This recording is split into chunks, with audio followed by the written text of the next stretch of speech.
Hey there, thanks for listening and welcome to the Marketing Matchmaker podcast. If you're looking to grow your business, increase your revenue, and scale your impact, all while staying true to who you are and the people you serve, this is the show for you. I'm Jennifer Tamborski, digital marketing strategist, fractional CMO, and founder of Virtual Marketing Experts. My team and I work with 6- and 7-figure coaches, consultants, and online entrepreneurs who are tired of playing the guru game of one-size-fits-all marketing. They're ready to create a business and marketing strategy that actually builds relationships with their ideal clients, creates massive shifts in their business, and rapidly increases their revenue. As your marketing matchmaker, I'm going to help you find the perfect marketing match for you. This show will teach you how to reach your ideal client, connect with your audience, build that perfect relationship, and generate more revenue. All through a process I like to call dating your ideal client. Now let's go have some fun. Hey there, welcome back to the Marketing Matchmaker. I talk about paid traffic a lot to my clients and my prospective clients and my audience in general because they work. And I often think people forget just how powerful ads can be in your business, especially when they're trying to DIY ads. They can seem really complicated and confusing and overwhelming for people. However, reality is if they're done right, you can create a massive change in your business using paid ads. And the one thing you want to avoid is spending money on ads uselessly. In order to make ads effective for you and your business, you really want to have a strategic plan behind it. I talk about strategic plans in a lot of our episodes over and over again because people often forget to create one and to implement it and to follow it, which means that they aren't getting the most bang for their buck when it comes to their overall marketing, especially if they're running paid ads.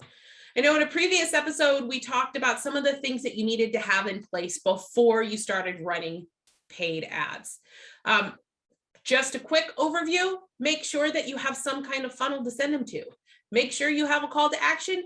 Make sure you know who your ideal client is and that you are ready to invest in order to scale your business. Recently, I was chatting with a potential client. She is amazing and has an amazing product service that she has really helped her clients with. And while we were talking, I was asking her about what she'd done previously. She said that she had tried running ads before and just didn't get any benefit from it. She didn't get an ROI. And so she really didn't think that running ads were for her. So, of course, I start down asking questions because there are really specific questions that you should ask, and you can see really quickly what happened with her ads. So my first question was, how did you run your ads? Did you do it yourself or did you hire someone to help you? Her response, I did them myself. Now, given that she's not a marketer and doesn't spend all of her time in social media and in paid traffic in general, that's mistake number one. Unless you're ready and willing to invest in learning how ads work, you are going to end up wasting money by trying to DIY it. Seriously, you would never expect to be able to file your own taxes without some kind of training behind you. And yet, so many people think that running ads is just a push of a few buttons. So they go ahead and they push those buttons, and then when it doesn't work, they assume it's because of the platform, not because they didn't really understand what it was they were doing. They make the assumption that paid ads just doesn't work for them or for their target market. After having audited her account, I understood what it was that was the problem.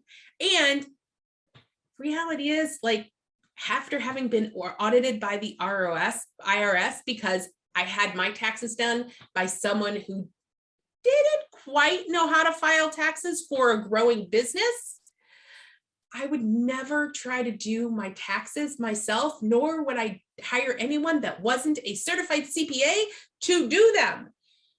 So the whole point of that little rabbit hole is just to remind you, unless you're ready and willing to do some serious training on how to run paid ads, and then after the training, spend some time in your ads manager actually actively paying attention to the ads and making sure they're working, I would highly suggest hiring someone that knows what they're doing. So often coaches, especially when they first get started, start running ads without any kind of idea of what they're doing, and they end up wasting money. Back to my potential client. My next question to her was, did you boost your post or did you run an ad? Her response, what's the difference? That, my friend, is mistake number 2. And this is a really big one. A lot of times people simply boost a post because they don't understand that there is a difference, a huge difference in the results you get from boosting a post versus running an ad. It comes down to the data and how the ads are set up. The difference between a boost and an ad is that with a boost, you're just sending that message out to the masses. You're not targeting directly. You're promoting your post. And oftentimes you may not have a post that should be promoted. With ads, with the ads manager running a Facebook ad, it really tells you a whole lot more than how many clicks or impressions you got. Clicks and impressions are great if you have a call to action for them to do something with. So if you're boosting a post, and I've seen this happen before, where it's simply a message from you or a quote from you or something like that, it's not going to get the return on the ad spend that you think you're going to get by doing that. So with ads, you can see the exact dollar for dollar return, as well as the outcome your business has from the ads themselves. And that's not something that you're going to get from a boosted post. You also have the ability to target much more effectively. And that is the key, or one of the keys, to effectively running ads, knowing your target and being able to target them on Facebook or LinkedIn or Instagram or wherever you're running ads. Being able to target your audience is the key.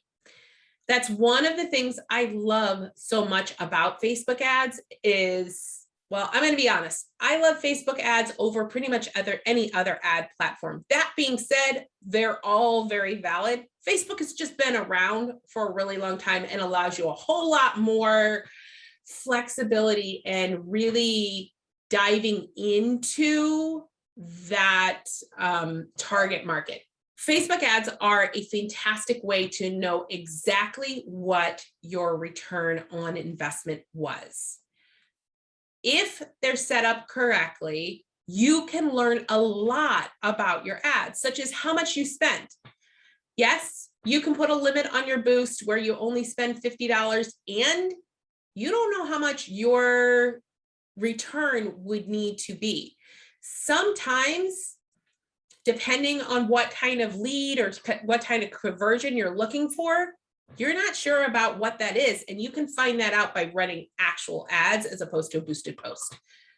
You also get to know how many emails you got from those, how many sales came from these ads, and just so much more information about your audience. How much does it cost to put your ad in front of somebody? All of that information you will get from an ad versus a boosted post. Ultimately, whatever your goal is, there is a way to measure what that return is for your business. Whether that return on ad spend, your exact dollar for dollar return, or maybe Like I mentioned earlier, it's your return based on how many email subscribers joined your business. One of the things that is most beneficial about ads versus boosted posts is the fact that with ads, you can have a strategic plan in place. You're not just trying one audience. You're not just trying one ad copy or one image. You get to see from that data what's working and what's not in your audience. You can try multiple versions of your message, so your message gets sent out to multiple audiences. You can also try different images versus videos versus a static graphic versus copy. All of those things really tell you a lot about what your audience is going to engage with. An important thing to keep in mind is it's not just about seeing a return on your paid social media advertising. It's about getting the best return possible. If you aren't trying out multiple different versions of your ads, you're missing out on an opportunity that one of the things that you try will work better than another. And that's something that you can't get from a boosted post.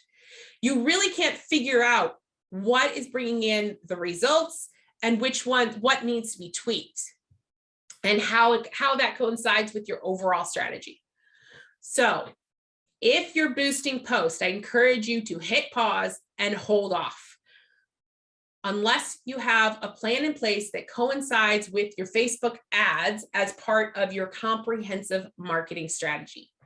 Here's an example. So that potential client I was telling you about earlier, we decided to get her ad account set up. So getting all set up in Business Manager, doing all of those things, creating a strategic plan to run ads to her target audience, which means for her, we're running her ads to a webinar, which lead to a discover call where she gets to sell them their product, service, or solution. This sets up the opportunity to start that strategic plan. It's about building her email list, creating a return path for her audience to purchase. And by using ads in each step of her funnel, we're able to measure what is effectively working and where we have opportunities to improve. That is what the power of ads can give you. It can really help you to determine if your marketing message is hitting your audience in a really short period of time. You can try 3 headlines or 3 messages or 3 images, combination thereof. And by looking in the ads manager, you can see which one is actually the most effective, which allows you then to streamline that and make that ad the one that brings in all the leads, which allows you to then start decreasing your cost per lead or your cost per conversion or your cost per sale. In the end, my suggestion to you is 1, if you're going to DIY your ads, make sure you find a really good course that teaches you how to do that. And number 2, if you're going to DIY your ads, make sure you're actually running ads and not just boosting the post. Boosting the post is not going to give you the data that you want in order to make sure that your marketing is successful.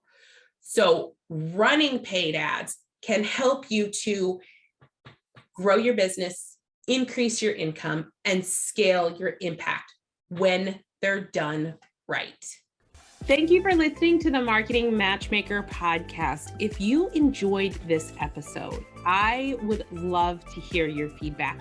Please head over to iTunes and leave a review so we can hear from you.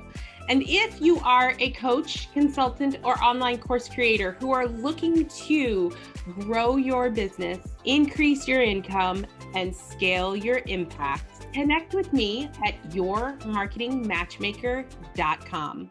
I look forward to hearing from you.